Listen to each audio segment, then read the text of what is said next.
बात कहूं, मेरे कृष्ण को देखने के लिए इन आंखों की जरूरत नहीं है, वो तो अंदर की आंखों से देखा जाता है, ज्ञान चक्षुओं से जिसका दर्शन होता है।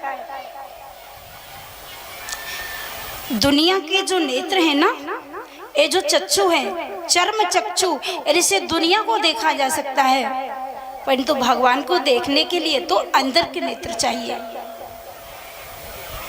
एक बार सूरदास जी वृंदावन में बांके बिहारी जी का दर्शन करने गए। बहुत भीड़ थी, बहुत भीड़ थी।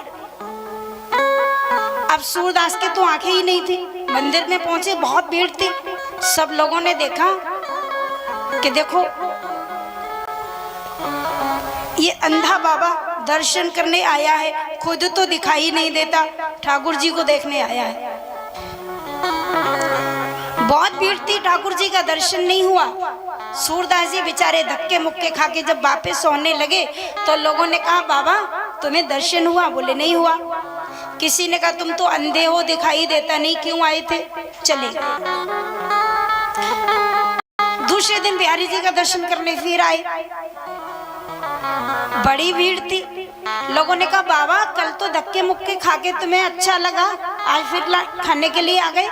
अरे तुम तो अंधे हो, तुम्हें तो भगवान का दर्शन होगा ही नहीं, तुम देख तो पाओगे ही नहीं, फिर क्यों आई हो इतनी भीड़ में? घर बैठ के भजन करो। सूरदास ने कहा, भैया तुम ठीक कहते हो, मेरे तो आंखें नहीं है, मैं कृष्ण को देखने नहीं आया हूँ, क्योंकि मेरे आंखें हैं ही नहीं। परंतु मेरे आंख नहीं है, उसके तो हजार नेत्र हैं, मैं उसे देखने नहीं आया, मैं उसे दिखाने आया हूँ, कम से कम वो तो मुझे देख लेगा।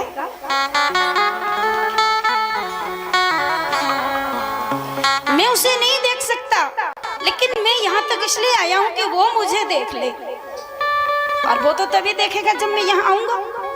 बड़ा भाव सुंदर है। तो ये अंदर की आंखों की जरूरत है भगवान के दर्शन के लिए।